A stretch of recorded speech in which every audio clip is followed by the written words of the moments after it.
Hello and welcome to Social Studies 3201, Unit 4, Population. Today we'll take a look at Outcome 10.3, analyze the challenges and possible responses associated with high population growth rates. So this topic is linked to demographic transition in that high population growth rates usually occur in stage 2 and stage 3 of the demographic transition model. So, why is it important that less economically developed countries reach low stationary stage as quickly as possible? The issue here is population growth itself. As you can see in the visual we have over here on the right, the death rate has declined significantly in this sample country, but yet the birth rate, even though it's declined somewhat, it levels off at a higher point than the death rate. So what that does is it leaves a significant natural increase here, which means that the population, in terms of births and deaths, will continually grow and continue to get larger. So the issue that we have in a situation like this, when you have high birth rates and low death rates, is an increasing population, which leads to what we call the demographic trap. And the demographic trap is really a scenario where a country gets stuck or trapped in stage 2 or sometimes stage 3 of demographic transition.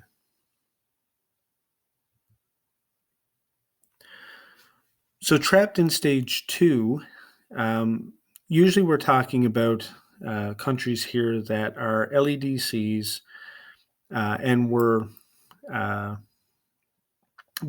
behind the rest of the world, shall we say, in economic development. And when I say the rest of the world, I mean mostly the MEDCs, or the more economically developed countries.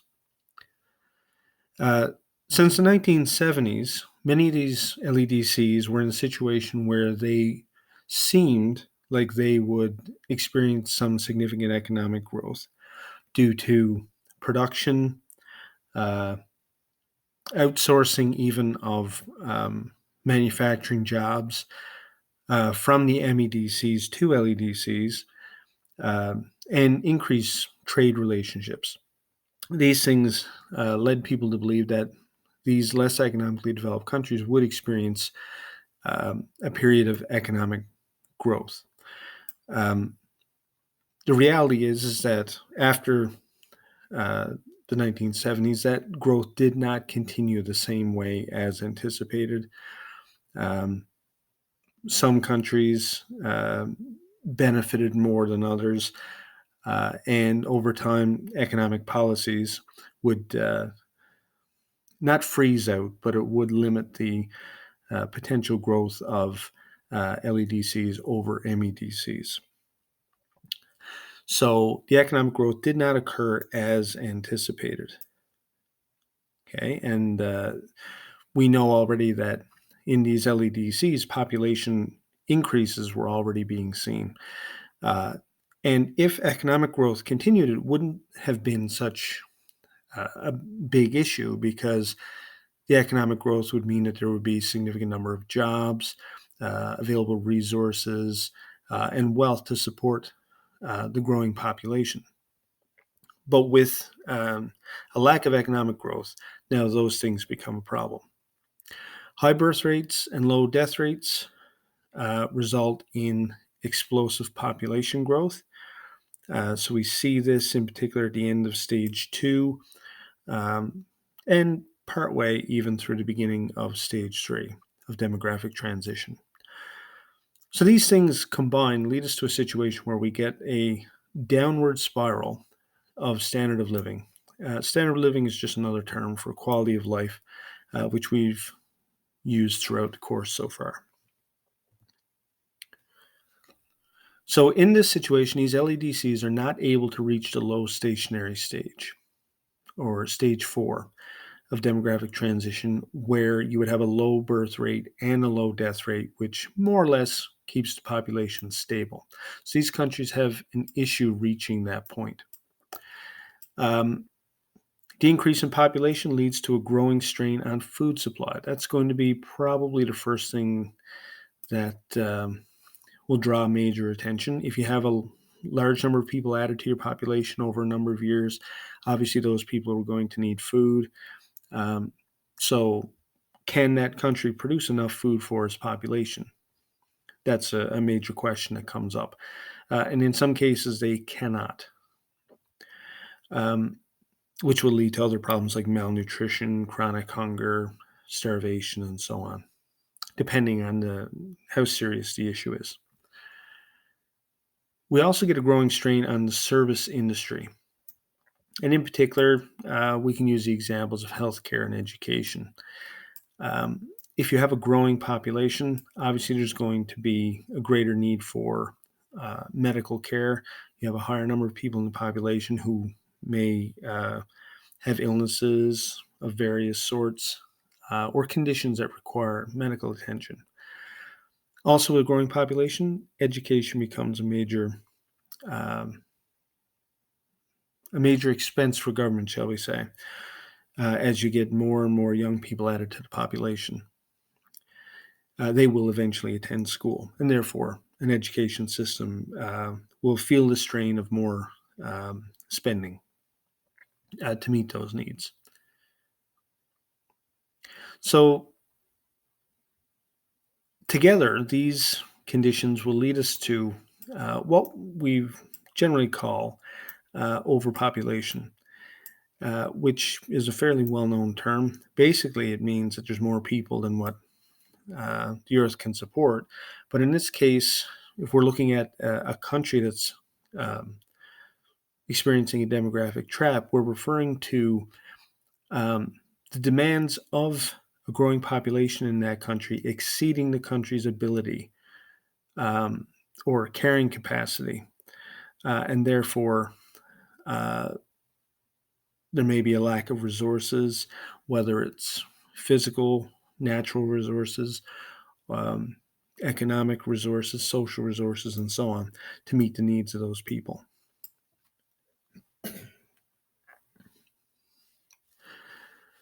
So, what are some of the challenges that can affect a country that experiences overpopulation? Well, there's any number that we can talk about. One would be problems providing health care for a growing population. We already mentioned that. Um, as your population grows, more and more people require health care. And when it comes to government funding, perhaps government lacks money to hire an adequate number of doctors, nurses, or other medical personnel. Um, construction of hospitals are quite costly. So these things would become challenges that the government would have significant issue addressing. We also get problems providing education. We already mentioned that as well, but um, this is an example of how one challenge can feed into another. So uh, there may be an issue providing adequate education for a large, growing uh, youth youthful population, um, but eventually, some of those young people would grow up to be medical professionals. But if the system is unable to adequately fund education, then you'll have fewer and fewer people who are trained to be healthcare professionals. So that's one area where um, a deficit in education can have an effect on healthcare. But it applies to any other uh, area or industry that the country may um, rely on as well. We briefly mentioned food insecurity, the issue that there's not enough food available for everyone at all times. So therefore, there will be people who do not have enough food and may experience health concerns because of that, whether it's malnutrition from lack of good, healthy food to chronic hunger as I already mentioned, or starvation and so on. Uh, so naturally, this is a significant concern directly affecting people's health, which will therefore put even more additional strain on the healthcare system. Um, but food insecurity is certainly a major issue here. Insufficient infrastructure is another one. As population grows, there's more and more people who require the use of uh, water systems. So that could be providing drinking water or water for use in people's homes. Um, Infrastructure systems help with, for example, cleaning of that water so people have clean drinking water. Um, if there's uh, a growing population and many people require clean water, the government may not have the money to fund the infrastructure system required for that. So that's one example as well how um, even things like water provision can be an issue. It could also apply to things like transportation systems and the cost of maintaining those while also trying to maintain healthcare, education, and food supplies and that kind of thing. Um, Also, energy or electrical infrastructure may be compromised as well. Finally, we get insufficient employment or high levels of unemployment. It makes sense that if you have a large population growing relatively quickly, um, that you may have more people than you have job opportunities. And so some people will find themselves in a situation of unemployment or even underemployment, uh, but therefore a lack of potential to support their families or themselves individually. So that'll put additional strain on um, a relatively large number of people in a country as well. So overall, these examples combined will give us a decreased quality of life for citizens in that country. And there are more factors that could be looked at here, but we're just looking at a quick survey of some of the major ones. So continuing along with this, uh, these issues or problems that are associated with high population growth rates can be viewed in terms of feedback loops. We mentioned those earlier in the unit, but basically it's a situation where output of a system can contribute to making the system, issues in the system even worse, and therefore increasing the negative outputs that occur. Um, so if we take, we could also mention these issues over here, which we've discussed already: food insecurity, not enough food for people, decreased education and literacy. That could affect the workforce, skilled labor, and that kind of thing. We get increased unemployment as well, which we mentioned. Not enough jobs for relatively uneducated rural farm people.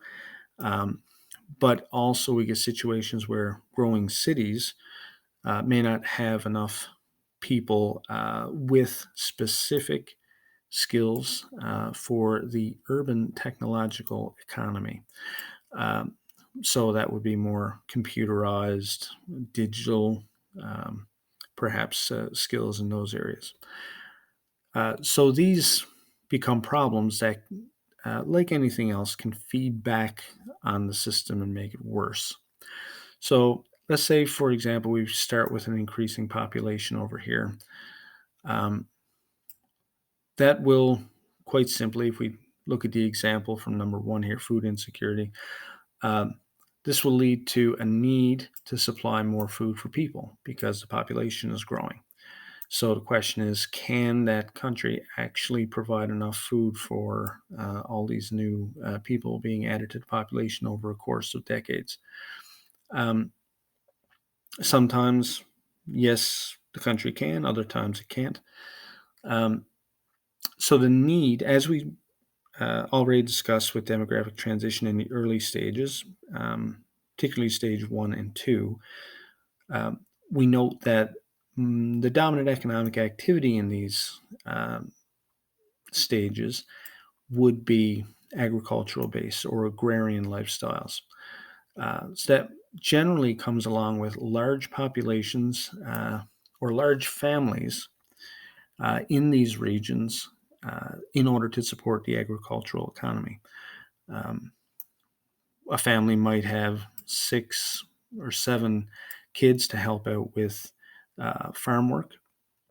And over time, some of those children will die due to malnutrition or disease or lack of health care or whatever it might be. So that'll encourage the family to continue to have even more kids. And over time, some of those kids will survive into adulthood, and therefore it'll feed into an increasing population as more and more people are born. So these issues they don't exist on their own as a sort of a one-time impact due to feedback loops and the fact that these problems affect other areas. It can make the problem worse and worse over time. Another example of a feedback loop here, we're looking at a shortage of skilled laborers or workers.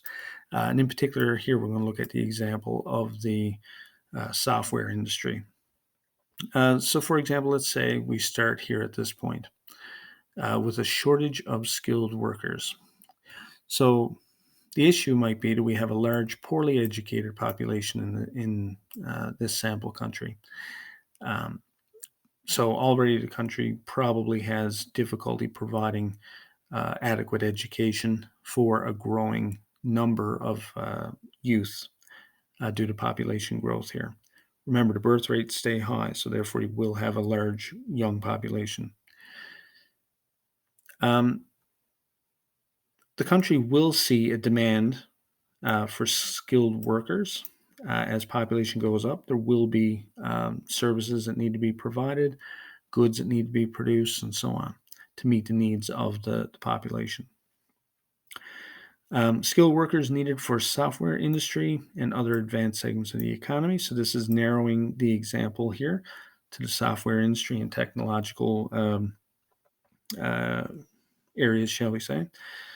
But here's where the problem comes in. We end up with an education system that's unable to produce enough skilled workers. Okay, so due to growing population, additional strain on the education system and the costs of funding it, the country might not have the resources to adequately train as many people as they might need to meet their growing economic needs. So therefore, the software industry in this particular example might not grow to the extent that it would otherwise.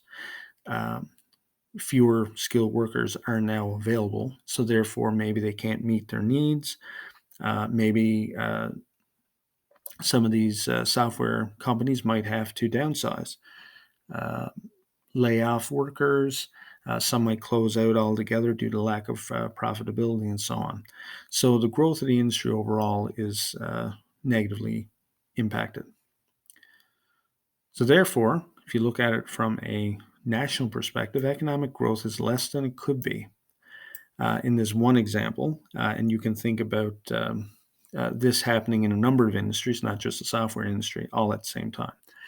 So economic growth declines, and therefore you have perhaps even less financial resources to put into funding a good education system. Now, what's that going to do? That's going to feed right back into this initial problem where you have a large, poorly educated population due to a poorly funded educational system. Except by now, the population is larger than it was before because over the course of years, there will be more and more people added to the population due to the high growth rate. So this is certainly a good practical example of how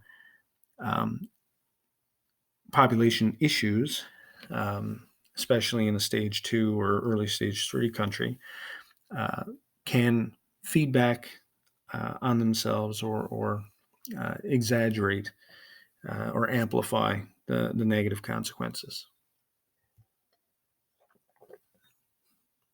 So the question now is, what do we do about it? Right? We recognize some of the problems that could exist in a stage uh, 2 or stage 3 country where population growth is high. Um, as you might imagine, there's a number of countries who have attempted population control initiatives. Uh, Population control is just trying to limit your growth um, through a number of measures. Common ones would be use of birth control, sterilization of males or females in order to prevent uh, pregnancies, and you get abortion as a bit more of an extreme option there. But these are what we call preventative checks. They're measures put in place to prevent population from growing in the first place. And naturally, they would have varying levels of efficiency or effectiveness, we'll say. So we'll look at three examples of population control policies and sort of compare the effectiveness of each. First, we'll look at India. India, of course, is known for having the world's second largest population today. In the next couple of years, India will surpass China for having the most or largest population in the world. So population growth and the size of the population is certainly a concern there.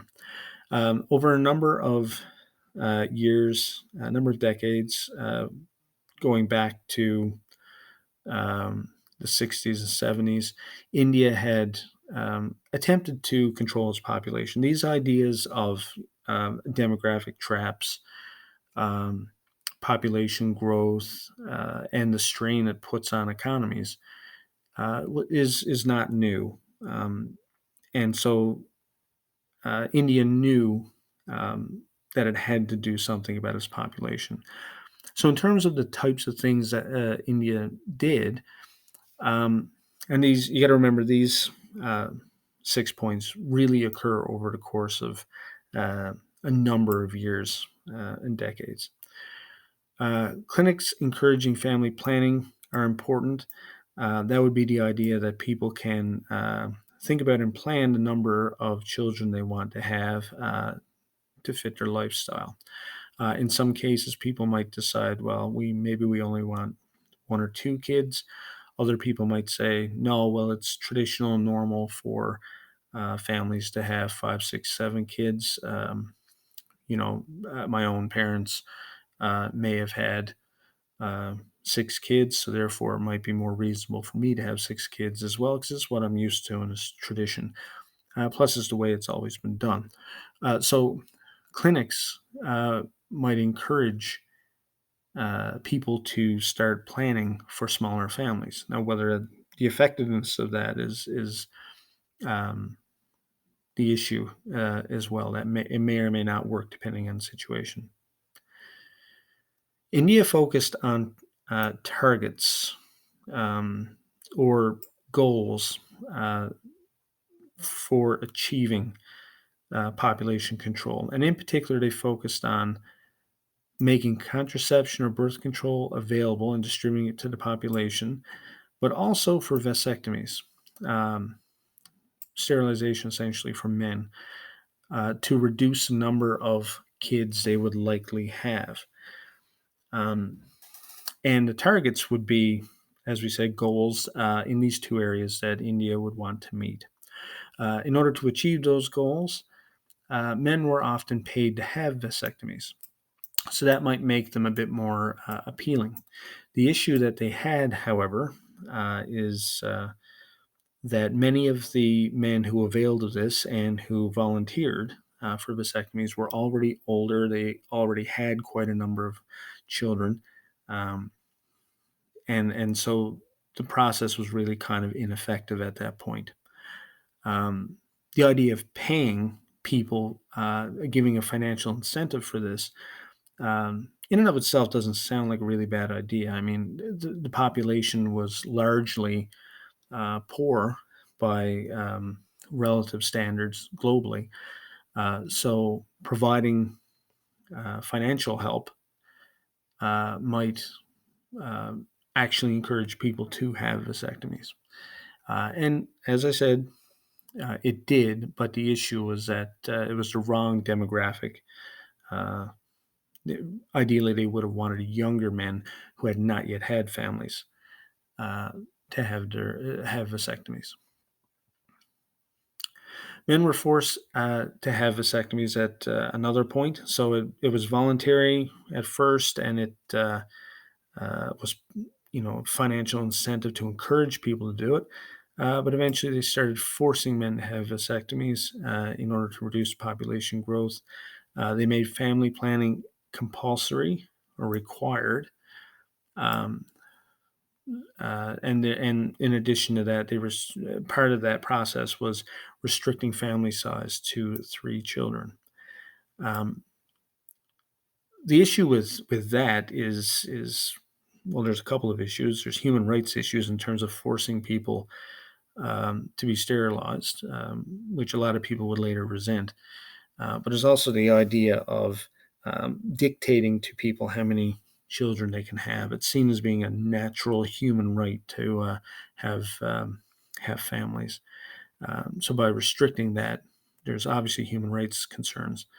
The other issue is that we already know that the replacement rate uh, of a population is 2.1 children. Um, and if India is restricting the population or family size to 3 children, that's above the replacement rate. So even though it might slightly reduce population growth, it's not going to be extremely effective unless it's less than or around about 2.1. And finally, any officials who did not meet uh, targets of specific numbers in their districts and so on might be punished in a number of ways. That could be financially or so on. Depends on the situation and the region. Um, so it's you've got people on one end who are basically the recipients of these forced measures and is being applied to them, uh, who are having negative experiences here. But you also get the people who are the officials who are paid and it's their job to go around and enforce this.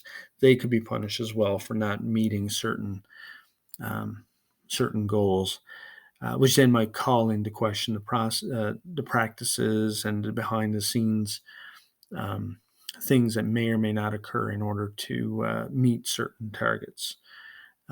So the validity of the system and the process can be questionable. Emphasis was put on education eventually. Voluntary sterilization continued. It was no longer required, but um, obviously encouraged. And eventually they started to focus on child survival programs. Part of the issue with large growing populations, as we've said a number of times, is that um, families tend to have more children because, uh, due to poor health care, nutrition, and so on, some of their kids will not live to be adults. Um, they'll die at a younger age, and therefore that encourages people to have larger numbers of kids to compensate for that. So, child survival programs might help reduce that issue. Female sterilization became a concern as well. I guess they figured if females were sterilized, and there's very little way that children could be added to the population. And again, this is taking away reproductive rights and reproductive autonomy from, in this case, females, but also males. Any situation that you have a forced sterilization would certainly be an issue there. And finally, India adopted health services to reduce fertility levels to around 2.1 children, but take a considerable amount of time. The biggest concerns here was the process of how they started to go about population control beforehand, in particular with forced measures.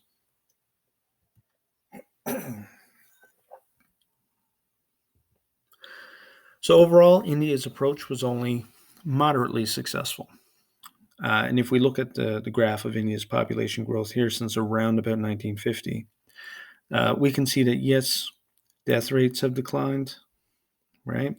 We can see also birth rates have declined, but they're declining at roughly the same rate. So the actual natural change is not changing here. It's staying fairly consistent. So the growth is continuing.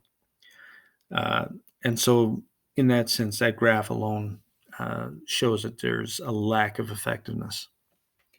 The big thing here is that India did not focus on things that we know today would keep birth control or birth rates down. One, and perhaps the single most important one, is improving the role and status of women in society. Traditionally, if women are expected to not work, not receive a higher education, and are expected to stay home at a fairly young age and have families, um, then that's a span of 20, 25 years or more where women are able to have children. And they could have a fair number of children in that span of time. But we know today that providing women with more, I guess, empowerment and options in terms of encouraging females to seek higher education and participation in the workforce. Contribution there is a big part of this. If women seek higher education and prioritize careers, they'll put off having families till they're older, and therefore at that point will probably have far fewer kids as a result. So India did not focus on that, and that's of course linked to um, education here as well. And they didn't focus so much on improving health and infant mortality until later on, or even recognizing the benefits of economic development for population control. If we shift away from an agrarian agricultural society where many hands are needed to work on farms and so on, and you shift to more of an urbanized technological economy, then fewer children are needed to support that. And that is not something India spent a lot of time and money focusing on. Forced male sterilizations and female sterilizations would be unpopular. Who wants to be forced into anything, especially something that prevents them from having children if they want? Uh, some birth control measures, like male sterilization, female sterilization, and so on, may be mistrusted by people, or maybe they don't like the approach. They don't like where the government is going with this. So maybe they don't get behind those ideas. They don't really believe in what the government's trying to achieve. And also, we get a preference for males in society cause a high number of females to be aborted. Um, when we think about in a LEDC, the economic activity and who tends to be the big, uh, let's say, provider for families, it would traditionally be men. Uh, and therefore, if families, if they're going to have fewer kids, if they are restricted to 3 children, for example, um, from an economic, financial, and um, supporting your family perspective, you would probably prefer to have um, sons as opposed to daughters to help achieve that. So that creates an imbalance in the population as well. So that's India's approach. Let's look at another country that has been well known for its population policies. We'll look at China. Um,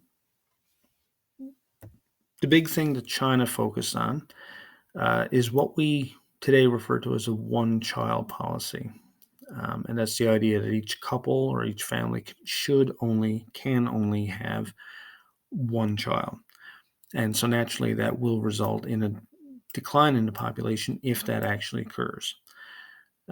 Making it occur is the issue, um, or part of the issue, I guess.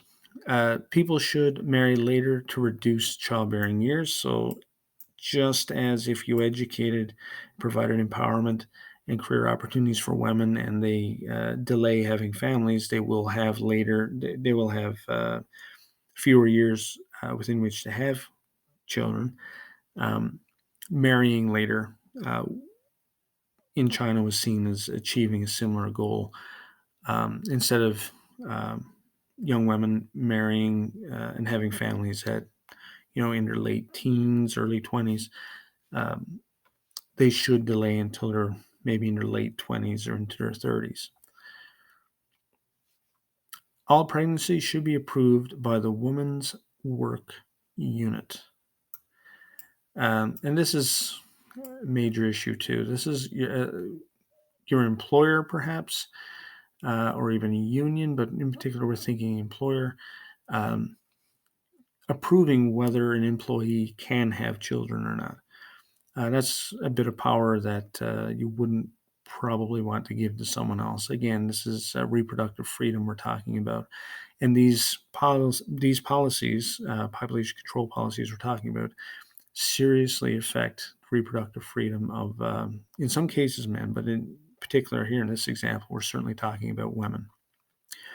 Unapproved pregnancies may bring a fine or forced abortion, in particular if you've already had a child.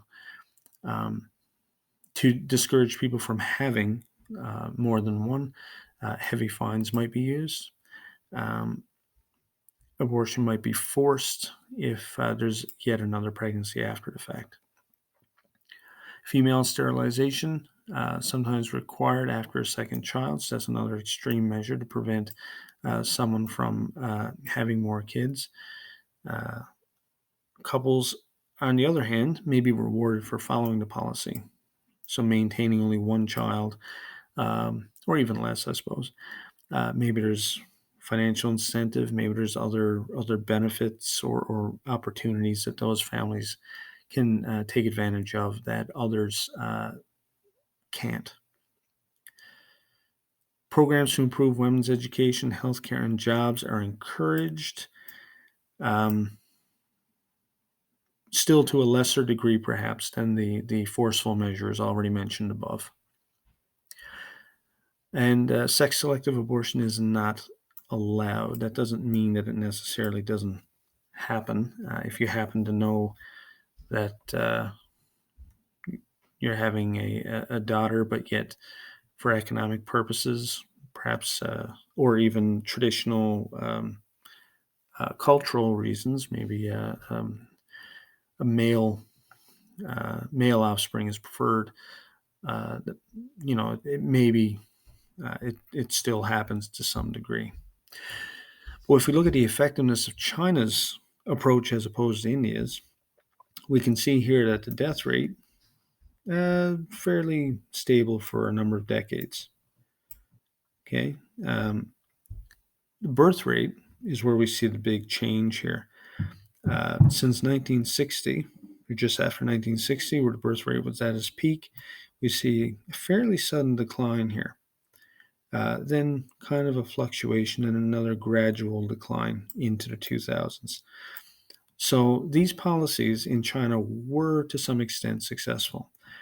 They did help limit the number of kids, but it still did not necessarily completely bridge that gap between birth rates and death rates. So there is still population growth occurring there. So maybe some moderate or semi-successful population control may be the result of this. Let's look at a final example here. We looked at India, and then we looked at China. Now let's go back to a particular province in India called Kerala on the south coast here. This region did things differently than the rest of India, and in fact, Kerala was far more successful at its population control attempts. Some of the main things that Kerala focused on were, in particular, a focus on education. If people focus on education and careers, they will delay, again, having children. So the result is a lower birth rate. Coupled with that, they focus on an elevated status of women and empowerment in the workforce. It became the norm and acceptable and encouraged for women to take those avenues, higher education, and to be involved in the workforce. And again, we already know that that will delay having large families. And to an extent, this was encouraged within the education system, and as children are growing and going through school, it almost becomes the norm and the expectation that these girls would continue, as they become adults, would continue on with their education and focus on careers.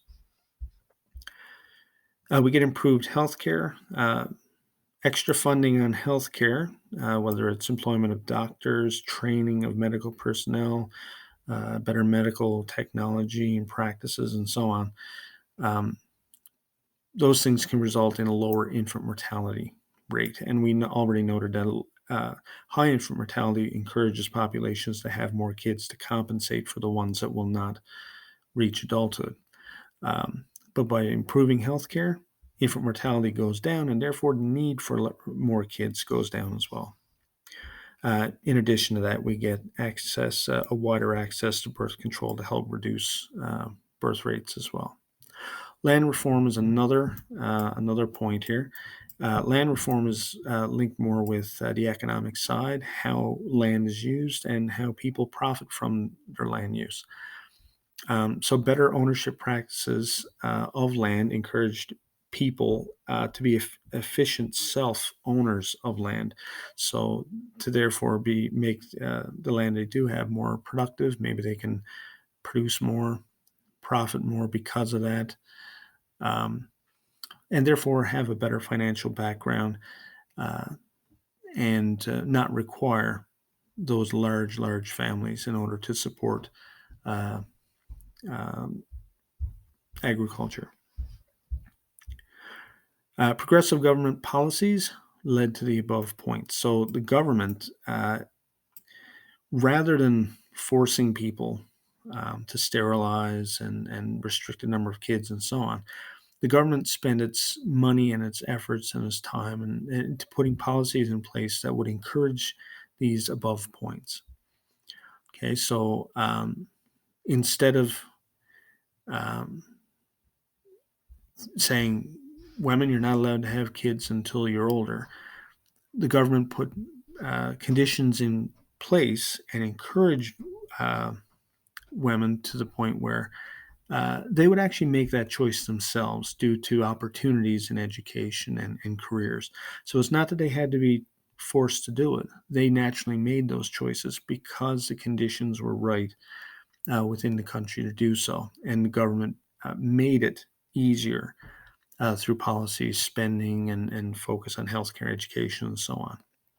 So it's an encouragement rather than forcing of these practices. Another one would be expatriate workers. So these are workers who, in this case, left Kerala and went to places like Saudi Arabia and other areas in the Middle East that are oil-rich countries that had a lot of construction, a lot of economic development happening. These expatriate workers would go there, get jobs, better training, work, and so on. And naturally, like any worker might do, if they have family back home in Kerala, they'll send money back home to the family to help support them. So that'll actually increase the family's quality of life. And if a number of workers in different aspects in different areas of society do that, then these transfers of money, which we call remittances, uh, will boost the local economy with new money from outside, new outside source of money. So that's new money coming into the region. Certainly helping with economic development, which is another aspect of this. And all these things together contributed to lower birth rates for a number of reasons that we've already mentioned. So overall, if you compare the effectiveness of these strategies, you might say that um, the least effective was India. Next to that, you would have China. And finally, the most effective of these three examples would be Kerala. And the biggest reason for this is that there's basically two models of population control that were used. The first one is structural change. What this means is you put laws and measures in place to force or strongly encourage certain behaviors in the population. So, forced sterilization, restricting family size to one uh, child, um, having the um, work unit uh, approve whether a pregnancy can happen and so on. These are all laws and policies that are put in place to force people to have fewer kids. And what we find or have found is that when this happens, people tend to be resentful of the process. They see it as more of a top down government telling them what they can and can't do. And also, you get a lot of issues with infringing on people's basic human rights, as we've already mentioned. The other model is change by diffusion, and this is seen as being far more successful. This is more encouraging people to make choices by putting conditions in place that make those choices easier and more clearly visible as the correct or a better option. Um, and so this can be done through various forms of social interaction and influence of the media. This is a big point here. So, uh, for example, women being involved in the workforce becomes the norm, and society and people in society happen to sort of see that more, and they become more used to the idea. And so, as that happens over time through perhaps seeing TV shows um, where um, female characters are in higher education or work, or hearing about it through the news or whatever it might be, social media today, uh, Instagram, Twitter, Facebook, anything, um, uh, any of those different means, those types of vehicles for change can share or spread ideas, new ideas to a population. And rather than being told uh, that a certain outcome has to happen, people see it, they get used to the idea. Um, Conditions are put in place behind the scenes, like educational opportunities, economic development, whether it's through encouraging expatriate workers, as we already mentioned, to go to other countries and send back um, money to their families and so on, um, or whatever it might be. These policies or initiatives that the government sets helps create a scenario or situation where these ideas and social norms are actually achievable. And people, in that case, it's more gradual. Um, People are more accepting of change in that way. A structural change model is probably going to encourage change to be more sudden, um, and through the adoption of laws and so on. Whereas change by diffusion is gradual, and gradual change is far more easy for a population to accept and to adjust to as well. Uh, so less forcing and more encouraging through programs and initiatives that actually make change easier, and people can get behind the idea and understand it and see that yeah, well, maybe a smaller family is right for me, and is what I want, and it fits with the lifestyle that I see happening in my country. So these are the two basic models that we have in these examples, and certainly Kerala has been most effective as a result of that. Um, if we look at population numbers in terms of birth rates, infant mortality rates, growth rates, and so on, Kerala looks more like an MEDC uh, than it does India, um, which is the rest of its own country, really. And so that's uh, that's the result of a different set of ideals, policies, and procedures that help make that change.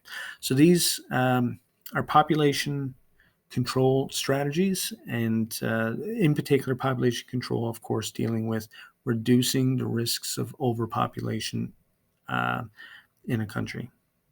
Next time around, we'll take a look at outcome 10.4, which will look at challenges and responses associated with low population growth.